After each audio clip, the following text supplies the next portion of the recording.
Welcome to Advice from the Deal Room. I'm Ben Record, Matt Russell. and we are going to talk a little bit about Matt and Ramon's working relationship. Ramon is a contractor and an owner-builder, and we've done a lot of deals over the years, and we hope that this interview will give you guys a little bit more insight into our working relationship and how we like to handle building lifelong goals with our clients. How did you meet Ramon? We were going to some meetups back in like 2019, some real estate meetups. And so that's how I met Ramon. And then I think we had a business partner back at the time, and he came over to our office at the time, which was a brewery. And I think that's where we really met and started talking about business. And I can't remember the first, and we were talking about multiple deals, but I think one of the first deals we were talking about, wasn't there a garage company back in the day too? What? Garage company we were looking at? Yeah. Yeah. We talked about that one. Yeah. I might have started Garage over doors. that. But I was looking up earlier, we've done now 9 deals together, which I think 7 of them are construction. Yep. So Ramon. Tell us a little bit about more of yourself then, Ramon. So, what'd you think of this guy the first time you met him? Well, Gringo. yeah.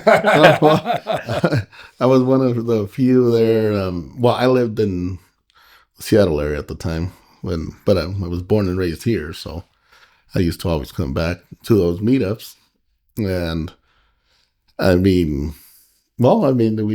met there, and my sister-in-law knew him too. Because we used She to actually worked with you. Yeah. So Myra. that's how. That's right. That's how I. Yep. Yeah. Yeah. So we got connected and stuff, and I mean it's been good for me. Since, It's been good for you. A profitable connection. We've been going. It's about 7 years now. Yep. Oh yeah. So we've been working together for a while. Yeah, Ramon's great to work with because he is his own owner builder. So he does a lot of ground up construction. But having your own owner builder is something that Ramon just gets stuff done. Ramon's a guy that just gets stuff done. You ever meet a guy like that? Yeah. Ramon's like, I'm gonna do this. Like, okay, let me position this right because he's just gonna do it. So somebody like a doer like Ramon needs somebody that then does the organization because he'll just get shit done. Like he'll start building. I'm like, okay, you're already going. He's like, yeah, I have concrete laid. I'm like, okay, what are we doing here, man? So what does an owner builder mean to you then, Ramon? We use that word a lot. What does that actually mean from your side of things? Well, I meant when you're building, you buy your own land, you buy the project's yours. I usually keep my projects. I rent them out. I always get people asking if I want to sell them before they're even done, but That's a good problem to have. Yeah, so I just let it be. I want to grow as much as I can. You get your hands in all the pieces. And that way, yeah, because I make it work however I want. Because you self-perform. He self-performs most of his work. Yeah, most of the work is us. Mine is the trades, like the electrical, HVAC, and plumbing. Those are the 3 he subs out, but he does everything else himself. But everything else we do. I got my guys. A lot of general contractors out there, especially when you get the owner builders, don't perform much of their own work. They basically paper GCs. That's what I like to call them. Yeah. Where you're like, so basically they're just getting bids from all the subs to do every single piece of work. We're talking about drywalling to framing to, roof, everything. They're doing it. They're not doing anything. So they subcontract it all out, where Ramon's got more control over that process, where him and his guys are doing all the work minus the trades that you need to be licensed in, the electrical and those things like that. Not that he couldn't do his own electrical, but it's a little bit better if you. That I like to just keep it. Don't want the house to burn down. Yeah, something happens, I can go back to somebody on that. There's a couple of those areas that you're like, I'm happy to have someone else take that liability on. Yeah. So having that, he has control over the budget a little bit more and how things get done. So that helps us. As we mentioned on the podcast last week, that loan to cost, and we get to play with that loan to cost a little bit better. And when it comes out to that DSCR, which has been the restraint today, helps us play in that game. He's got a lot of prepaid equity in. So it does help in that world. The only time we've run into an obstacle really is just recently. as I was mentioning, Yeah, SBA's got some interesting requirements for owner builder. Yeah, It'd be easier if it's a third party to build it for Ramon, but Yeah. he would have spent probably twice as much money at Oh, yeah. least to do that project. to do it. So having his own owner builder was a little bit more difficult with SBA, but Ramon's a business guy. I mean, how many different businesses you got right now? We're running 4 full time, I guess. Yeah. You got the daycare. Yeah, the daycare. You have that paint supply company. Yeah, we got 3 stores. And then we have the Apple Valley management deal that we run, and then the construction side. Yeah, so you're kind of against the thing that everyone says is like you're supposed to pick one and just dive right into it really hard. You just Well, I kind of found out that, I mean, I find somebody that can take care of each business, and I kind of just oversee all of them at the same time. I think you also learned in the beginning, because you guys made all your money from a cleaning company. Yes. That's how they got really started. A lot of things was a cleaning company, and that started to change, and they had to divest and realize diversification is better. So he's done a little bit of everything. Name it, he can fix it probably. Yeah, I think that's kind of what I remember when the first time I met you was like, I feel like this guy can kind of do a little bit of everything, and has explored most of the businesses that he can. Yeah, we did the cleaning deal. We did it for 10 years straight. And then we're doing Airbnbs, but COVID hit, so yeah, you kind of had to pivot. that went away. So we already had. You already had your GC at that point. Yeah. Right? So did before you did your first owner builder, did you build anything as just the investor on it and have a higher GC or a third party GC? No, I actually did a couple of projects in Seattle when I was over there. I framed. We were just doing framing. I built it was a building of like 70 units, and then like another 12 of like 8 units each in Issaquah. And after that, that's when we moved. When I kind of transferred over here, and then that's when I did my first project for my own. Yeah, so I think you've only done one other project that was with somebody else. That's when you guys did that spec home with. Oh yeah, yeah, here in town. Yeah. Yeah. Other than that, I think you've only built for yourself, right? Yeah. No. Well, everything we do, I mean, it's for us. Well, and it makes it nice with you holding it too, because you build it, you hold it, you know all the things about the property, and you make sure it's built the way you want it. And yeah, you built your own mother-in-law suite, which is where you live in now, right? Yeah, that's where I have my office. Yes, too. So talk more about this SBA deal and why it's difficult. The amount of paperwork they want out of Ramon. Thank God that. I'm not going to lie, thank God for Claude nowadays. AI and the learning language models out there, because I was able to take the information that we've had on Ramon for 7 years and compile it into a format that spit out the qualification package that SBA required. And it was going down to references, which Ramon provided me the references, but it was going down to how he does his bidding and stuff like this. I'm like, oh my God. So we talked over the phone for a little bit. I typed a bunch of notes down, and wham, bam, got a qualification package. But they were asking for that was 2 pages worth of stuff they were asking to qualify for this loan. And we're not even talking about ground up construction here. We're talking about tenant improvements and there's no plans needed. There's no engineering plans or anything, because there's not any structural. Pretty simple remodel. Yeah, basically he's adding, touching it up. Windows, stucco on the outside, adding insulation, and putting a sign up. Those are the 4 things. Why are they concerned? The sign's already up, but not my sign. But I mean, it's just a matter of. I mean, it's. And so the SBA requirements, I was like, I've done SBA construction before, but it's always been with the third party GC. And this one was like, I'm like, okay, fine. But I'm like, you guys are a little nitpicky. It's just a little bit much on this. He's his owner builder. You want to, and then they require a construction contract between him, his construction entity, himself. I'm like, what's he going to do? Fire himself? Come on. Right. And the funny part is, as I was mentioning in the podcast last time, the reason construction contracts are important is if a project fails mid-construction, the construction contract gets assigned to the lender, and the lender can use that GC to build it. I don't know if that would be the case in this situation. Would they reassign it back to you? Ramon fails on the project and wants to continue to build the projects. Yeah, I don't see him failing on the project anyways. But No. those little nuances are like, why are you asking? What's he going to do?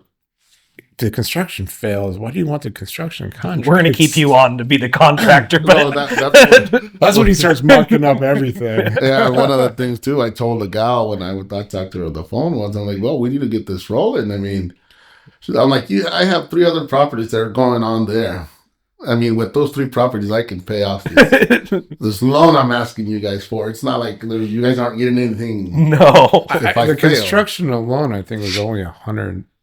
If we're taking out the equipment that he's installing, like it was only $120 some thousand dollars construction rehab. I'm like, And they're making you get multiple budgets and yeah, they didn't. I'm surprised they did not ask us for multiple bids. That was the one only surprising thing, because the other SBA lender I'm working on something right now is they're requiring multiple bids from contractors. They even told me up front they were going to have to do that, but we know a lot of contractors in town that we could find comparable bids. But they never asked for that one. That's a good point. But they didn't ask for that, which was shocking. But they have a third party that's reviewing all this stuff when they go through this. He's like, 15 business days. I go, half these documents were required. What are you reviewing? I mean, I was as nice as I could be on the call, but I'm like, what are you reviewing here? I'm like, there's no plans, so that throws that out the window. You don't have to worry about really any permits to speak of. Throw that out the window. What are we reviewing here? I'm I like, think they just say that to compensate the $6,000 they want to charge to look at those papers. yeah, they got to justify their role Yeah, position. exactly. you're already paying for it. They might as well do some work. No, that's a separate charge on that. Yeah, so that's always the little nuances. Owner builder is what each lender wants. The nice thing is we've been working with a few of his recent projects have been with the same lender, so it's just a lot easier for us to work, and we know the budgets. We know how to work that with that lender, so it's a lot easier to get them. But sometimes they can't do everything we need, so we'll be switching lenders on a different project that we're working on right now, just because of. It's a little bit bigger. He wants a little bit higher loan to cost than it has in the past, just because it's a bigger project to save money out of pocket. So we're switching lenders. So, but yeah, it'll be a fun nuance. But Ramon's always timely. I always say timely in anything we ask. Now with Lydia on the team, she handles. Isn't she great? Oh hell yeah, man! I tell her. I mean, I thank her every day. I talk to her because she's. Today she got mad because I saw an email come and talking about that. Stupid. Ramon has something on his credit report that he didn't do.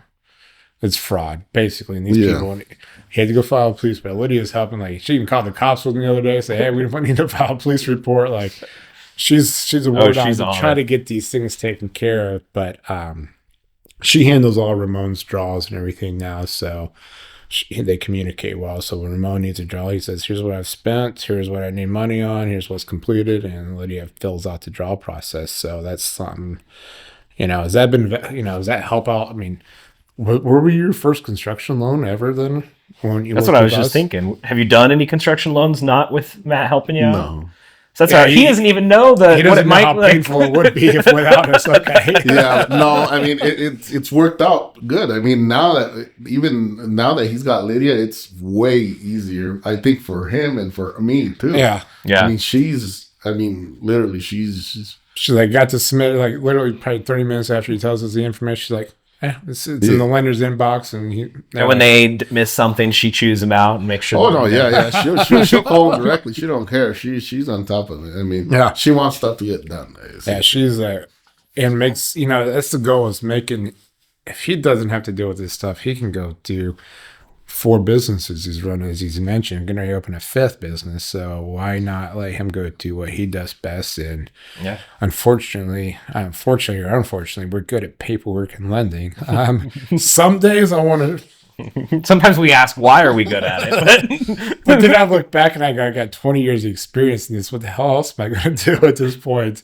Pretty good at it. 20 years of experience. I'll just write out the rest of this career, but I enjoy it. I mean, some days it's just every new requirement. We've been working together long enough that 5 years ago when we were doing a deal is so different than what we're doing to do now. The market's changed so much. I could throw anything on the Ramon says, I throw on the wall. We're closing in quick time. Now we're like, where's the wall at? They can't throw anything against the wall anymore. It's the due getting diligence. to use hard money like you could back in those days with the low interest rates was a glorious time. Yeah, that was one of the best. That was the first construction project we did. Is we did 2 triplexes. Yeah, I even got money back then. Yeah, so we did 2 triplexes with a private lender, and then flipped it to conventional financing. He got money back out of when he refinanced, and basically ended with no cash into the project. Mm-hmm. And the cash flows well. Those I see those on your financials. Those units do well. They're good. I mean, and I don't have my rents higher because my Alondra's on me. My wife, you're an asshole, and I'm like, hey, dude. I mean, I know they're comfortable there. I see they're. Hey, if it's cash flowing, sometimes you just leave it there for a little bit. Sometimes, but when people get too comfortable, I know they're not going nowhere soon. So that's true. Yeah. There's the other piece of the missing pie here. You just mentioned Alondra, his wife, and they do all these businesses together. So I know she takes care of some stuff we need. Yep. She runs the daycare. Yeah, she runs that. She's pretty much. I used to help when we opened, but now we got everything under control. I mean, she's just there overseeing. And that daycare was another construction, but he did all the construction. We just refinanced it. Yeah, I did all that with our own out of pocket, which is what I always recommend. If you can do it out of pocket, and we do it later on. But sometimes when you're doing a couple $1 million project, it's hard to do out of pocket. That's a lot of cash to hold. Yeah. Yeah, Ramon's usually putting his money to work. Yeah. So, if you can picture where you were when the first time you met Matt, and to where you are now, size of the portfolio. Yeah. What do you guys think the difference might be? I know Matt can pull it up, and he can do all that. It's really how big the portfolio's got over the years. And we can keep numbers around. We don't have to share anybody. He's sold a few, but you're probably how many units you got? Yeah, how many units now? I think I can't remember off the top of my head right now. 6. Yeah, doors so people count them. He's got to have 30, 40 units. Yeah, something like that. I think when we started, there was only probably a few. You only had a couple of units, handful of units. I mean, we started with those 2 triplexes. Yeah. I have about 10, 15 empty vacant lots here in town too, besides all the... So, like you said, you've been putting that money to work. Oh, yeah. Everything is going back at it. Yeah, I know. Your future projects. Yeah, we're working on another one. You've held that one you've had that land for years. Yeah. Over on 34th, and now we're the point of breaking ground on it. There's another one you just bought. Was it earlier this year? Right at the beginning of the year. I think it was. I bought another. So that's another one. So yeah, he's buying these projects and just now lining them up because he's cash flowing, makes good money on the side. I should say side businesses, but the daycares and all those things help. Your portfolio of businesses gives him more cash flow to be able to buy more real estate and continue to. Ramon likes to travel too, Oh yeah, I mean we've been this past couple of years we've been going out a little more, but you got to enjoy it. You can't just work it all the time. Yeah, I can say he's got a little bit more free time than he used to, even though he owns all these businesses. But he's setting up. I think Ramon's understood that you set up all the people around you, as he's saying. Like he's got these people running the paint supply company. He's got people running soon to be an auto body shop. He's got these people lined up. He owns them. He takes care of these guys. But it's one of those things like Ramon's smart enough to realize if I had more people around me, I could diversify and make more money if I don't have to do all the grunt work anymore. I try not to do as much. You're bringing them up along with you and giving them something to focus on. When you build anymore, you used to be on the ground, on site building. When I didn't do much work, but I helped a little bit. But I've always tried to find the person that knows how to do it, that knows exactly what they're doing. Yeah. I mean, I can read a print or like anybody else. I mean, just read it, but there's some things you got to understand to it. Because now you're not really hitting a hammer anymore, are you? No, I just pretty much my job is driving around. I mean, I'm on my phone pretty much all day. Yeah. I like to go to a lot of people for my permits and stuff. I used to pay for that. Now I like to go in there myself. I get along with city people real good. So I mean, I even have personal phone numbers from them. Like, That's where you get the stuff done. And they like me there. I mean, every time I go, everybody says hi. Oh yeah, I just heard that call you had with that lady from Linda the planning. yesterday. Like, yeah, we'll give him the sign off. Like, he's like, I kind of need this today. Okay, we'll push him. Like, just that relationship that he's built up over years with, because it is important. Unfortunately, the political landscape of building, Planning, construction, city, and and like all that. and all those loopholes you got to jump through. You gotta be kosher with those people and have a good relationship to get things done. So he's built that up, so he's become more the admin of just knocking out They scaling up. scaling up, baby. So what would you tell someone that's just starting out that wants to maybe get into being their own owner, builder, contractor? Yeah, I'm always telling people. I tell my brothers. I talked to Matt yesterday, or the day before yesterday. I was here about another kid. That I sent him over here. I was parking my car right now, and somebody asked me, "Hey, can I get Matt's information? Because I got somebody for him." So, first thing, save your money as much as you can. Yeah. I mean, a lot of times, like nowadays, social media and everything kicks in where people want to spend what they don't have. Yeah. But I'm like, just try to do that and have good credit. And if you can buy a lot, that goes. Start somewhere. Yeah. And I think one thing is save your money is, and you're not talking about social media, all these people, you can do it with zero money into a project. It's not reality. I mean, No, I used to go to, I went to, when I came to those meetups that were here in Yakima, those were totally free. I paid some in Seattle. They were like $300 a ticket to go in there. And they're just a bunch of BS to me. I mean, I learned more on these free ones. And that's where I started pretty much everything here. I had a couple houses over there. I still have one house over there in Seattle area. So, but I mean, it's easy to say, but I mean, at the end, you have to have something in the game for you to make it work too. And you give yourself a much more wide range of success for it if you have some in, because if it goes bad, you got some money you can pull back from. You're not complete, but if you got 100% in, you got nothing to cover back out. You're gonna end up putting more on the table. I tell that to a lot of people. I mean, make sure that you have. I mean, don't just go in there starting a project. A lot of people try to have their numbers real low so they can qualify and everything. But you got to really make sure what you're doing. I mean, and said you got to be confident of yourself if you can do it. Don't stretch it if you think. And don't force a project to work. I feel like that's sometimes people get attached to an idea and they try to make it work for them, and it doesn't. And Ramon could have done that. He's owned all these lots for a while. He could have pushed a few of these projects on sooner, but he's doing it in a pragmatic way. Yeah. That works for him and knows he's got money and he knows where he's going to make money, instead of everybody buys a piece of dirt and goes, I need to move on this today. Well, last time I checked, the dirt's not going anywhere, right? No. Not going to pick up and walk away. Dirt's really not devaluing for the most part. Dirt is God's not making any more last time I checked. So the dirt's the dirt. Yeah. And as long as you bought it in a good bought it in a good area, you'll be okay. And just make sure you plan ahead on that piece of dirt. Don't say, I'm going to rip this off tomorrow. Like, I don't know, it takes a little bit more than just going to start to put a foundation in. That's one of the things I learned.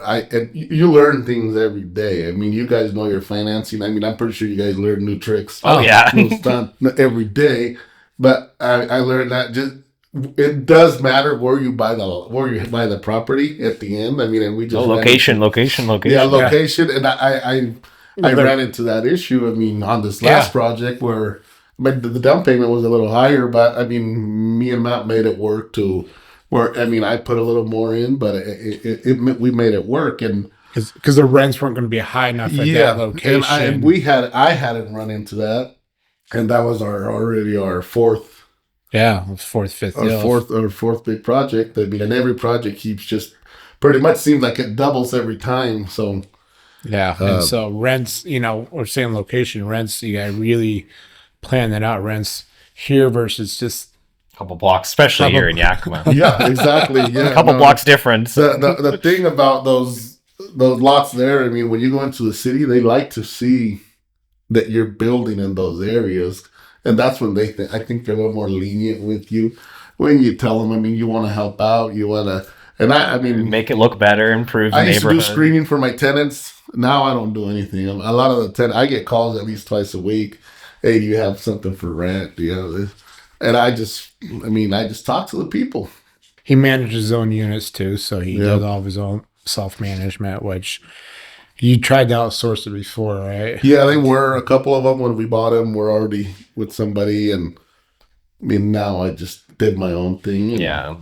I mean, I think that's one of those things that separates you and makes you what is probably one of your differentiators is you're pretty hands-on from your contractor to any of your businesses. You try to stay hands-on, and we see a lot of property managers struggle with when they get a little too hands-off, or they're just trying to get the rent checks every month. They're not really trying to see am I managing my property as best as I can.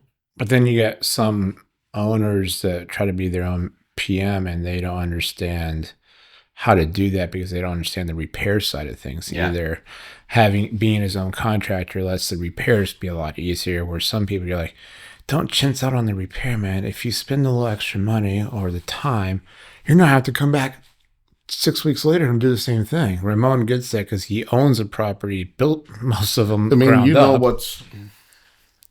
what's wrong with it. I mean, if you do them new, before I did a lot of remodels, now everything is pretty much new because you don't have to do anything for the first. Well, and you learn that like putting the lipstick on the pig isn't really enough because you're going to spend up double when you have to come back and redo it again. Yeah. I think the best builders realize that putting up a little bit more cost up front to do it better, so you don't have the maintenance repairs for 5 to 10 years, is worth that money in gold. Because if you start doing a repair after year one, that's going to be a problem for a long time on that project. Well, and those properties don't hold their value as well because after a while you can kind of tell everything has just been stuck back together unless it's actually done right. So. Yeah. So to kind of wrap us up, what are some takeaways you guys want someone to get from this? What would be the lessons learned or tips for success? I don't know. I would say tips for success is, I think, start somewhere always. You got to start. If you're willing to take the gamble, but plan that starts and realize not everything. Rome wasn't built in a day. No. Ramon didn't build this portfolio in a day. He built it over 7 years of pragmatic approach of acquiring the right properties and then doing the work to get to where it needs to be. Developing your experience. I mean, you got your GC and you did some work. And actually, one thing you hit on great, Ramon, is continue to learn. Yeah. I think where people fail is they think they know it all. You're like, and I was talking to somebody on the phone today, and I was like, the way lending has changed from 21 to 26, we have to continue to evolve as a lender because this market's different than it was 5 years ago. If I'm not learning new things, I can't continue to provide good service. So I think anything that you're doing, every one thing you want to do in this world, you better learn and continue to learn. You know, I'm sure that what you built for the first triplexes to what you're building now, you learned a lot and did things different. Oh yeah, yeah. No, I mean, literally, I'm always on top. Like yesterday, perhaps I bought 20 slabs of. They called me, hey, we have these 20 slabs. They were 3/4 of the price, and I'm like, all right, I'll take them. You don't know where you're going to use them all yet, but I mean, I already know. Where are you going to use Well, it? we already have it. I mean, so I already have that. I mean, I'm not. So things like that I learned when. If you can get a discount on buying some things now, in bulk. you have to get there in order to buy them there right now because I have to pay them up front. you got to have the reserves and all those have things. that. So things like that are. I mean, I'm learning a lot of that. Yeah, I think this is like It the helps a second or lot. third project where you've come in with prepaid materials. Yeah, I have a lot of things that are already. because he's got the materials on hand, which really, in the day, because if he's getting a deal on it, why not get it up front? You know, Well, and it shows he's that going to you need it anyways. Yeah. probably learned that lesson through COVID when some of the prices were skyrocketing. So to get to that point, I mean, it's gonna take you, like Matt said, we've been doing this for. I mean, I'm not a contractor that's been here for 20, 30 years that. They think they know everything just because they've been doing it for 20 years, but they might be doing it wrong for the past 20 years as well. I mean, we've been doing it for 7 years and it's worked out. We've gotten to this point. I think, I mean, I haven't really lost anything in these 7 years. So it's working out, and it feels like, I mean, it's going to keep. We had out. one small little hiccup earlier this year, but it was probably a blessing in disguise in the Yeah. long run. You Well, spent, I mean, yeah. you spent what, $15,000? At the end, I lost like the 20 grand, but I mean, I think you probably saved. You learned a lot from that 20 Well, grand. You probably saved a couple $100,000. Yeah, off that. so because the financials that we were getting were not coming to reality for a No, deal that he was That's working our on. And deal we hinted at on a couple podcasts ago. yeah, where he's buying a business, and once he started getting the financial, actually receiving the income, we're like, This doesn't match up to well, what that they was were- a good. There was a good, and it was bad that we kind of ran it there for a little while, yeah. like a month or two. so it was a blessing in disguise that the lendings got more difficult because the loan couldn't close in time. And then once he started running it, because we did it like a lease back, I'm like, he told me how much money. I go, I don't know, that seems like 30,000 short a month. I'm just going to tell you. they were like, That's not a rounding error or anything. No, that's not. You didn't. It was a daycare. It's not like you're missing a few kids. This is missing. Something's off here. yeah. So we're able to back out of that transaction, and the money you put up front, you got. It is a called a tuition, but tuition of, hey, I could have lost a lot more. Oh yeah. Well, thanks. I don't have anything else for us. Anything else we wanted to cover? Hey, thanks, No, Ramon, thank for you. joining No, us today on our thanks podcast. For inviting me out here. I mean, Yeah, we're definitely gonna have a little bite to eat after this, and thank you, Matt. Give us a like, follow, subscribe. If you guys have any questions, Hey, leave don't us a forget to DM. drop us a DM. That's right. Yeah, Drop there us a you go. DM. And Matt's your guy there. we keep hoping you guys enjoy watching these. Hopefully this was a fun mix up and you get to hear a little bit more from one of our good clients. So, Thank you. Thank you, guys. thank you. Okay. Perfect. That was good.